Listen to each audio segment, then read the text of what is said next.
So it's interesting how we as Muslims as a whole, Arab and non-Arab alike, will employ certain words in the Arabic language in our daily vernacular. I've talked about the use of subhanallah, how we use it as a statement of exclamation, whereas it's actually used in the Quran as a statement to reject or deny Allah being associated in any way with His creation.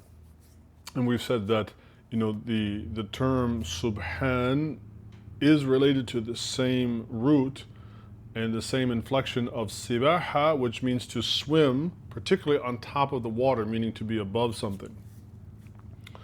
And so the other that we find used quite often in our daily language, both as native and non-native speakers alike, is the term Mabruk. Mabruk. So we will use it to congratulate somebody, as muhanni'an. We will congratulate somebody when they get married, or if they got hired, a job they were looking for, whatever it is. We will say, oh, Mabruk. But then actually this application is grammatically incorrect. And I'm saying this that we find that both native speakers and non-native speakers make this similar kind of mistake. And so I came across something that was really funny, and I apologize for having to include a piece of really horrible AI art, but it caught my eye and it was very funny, in which it said, what khatta lugawi sha'i', that these are common grammatical mistakes in the Arabic language, which includes from native speakers. So to all my Arab friends and native speakers, أنا أنظر إليكم, I'm looking at you guys. So for instance, if we look at this statement here, Mabruk Alayk, when we want to congratulate somebody, one commentator wrote, he said, لا تقول مهنئا مبروك. Do not say as a congratulatory statement, Mabruk meaning congratulations. فذاك في لساننا متروك. Because that in our language is something that we forsake, meaning that it's matruk, yani something that's been left, we leave it alone. And this is kind of the humorous part that you will connect with this ridiculous AI art, where it says, لِأَنَّ مَعْنَاهُ بَعِيرٌ قَدَّ بَرَكَ.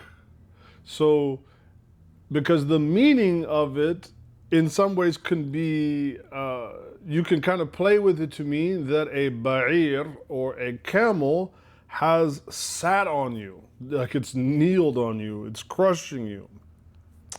لأن معناه بعير قد برك عليك. And so كدنا بعده أن نقبرك.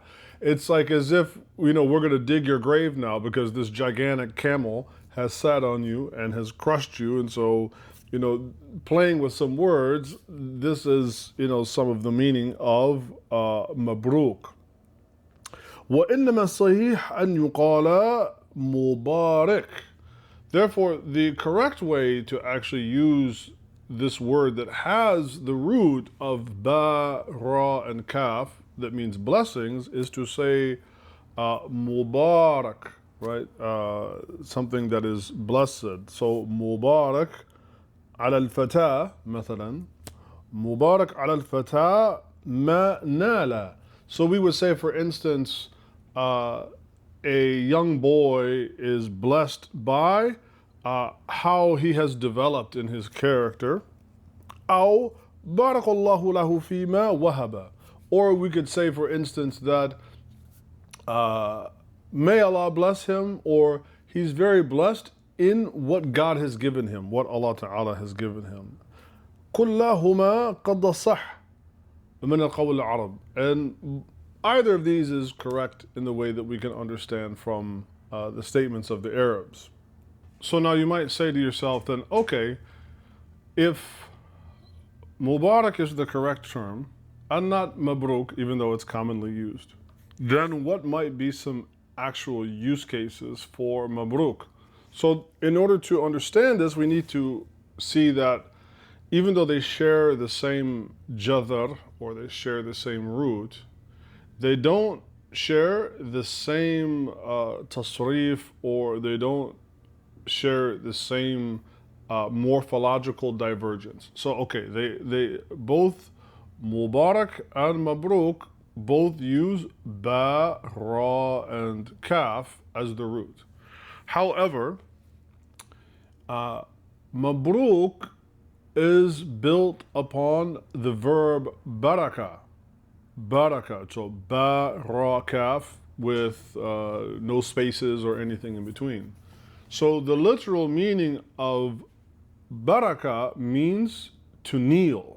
That's why the joke about the ba'ir, Baraka Alayk, right? The camel kneeling on you and crushing you. Whereas Mubarak is built from bunya ala al-wazni fa'ala yufa'ilu mufa'ala. So Mubarak is built upon the verb baraka with a fatha in between the ba and the ra. And therefore, this is a whole different morphological form, though they share the same root, that in English does mean to bless. That's why we could make a dua, for instance, when we want to ask that may Allah bless somebody, may God bless somebody. It is, barakallahu feek, or barakallahu lakuma. For instance, there is a dua that the Prophet ﷺ would make when somebody would get married. Barakallahu lakuma. May God bless both you, the bride and the groom. Wa baraka alaykuma. And may God's blessings be upon the bride and the groom. So, baraka with a long vowel at the beginning means to bless. Baraka means to kneel upon. So therefore, they are, in reality, they are coming from these two different morphological conjugations. And again, you will find this is a common statement that is made by native and non-native speakers alike. But typically, as non-native speakers, we might not have the inside track. I mean, we use slang, so to speak, all the time in English. We use colloquial language all the time that is not correct, but is understood culturally and contextually. So I just thought I would share this. So now for all of the non-native speakers and students in my Arabic class, now you can have a little one-upsmanship, and you could make fun when our fellow brothers and sisters are asking for camels to kneel on us and crush us.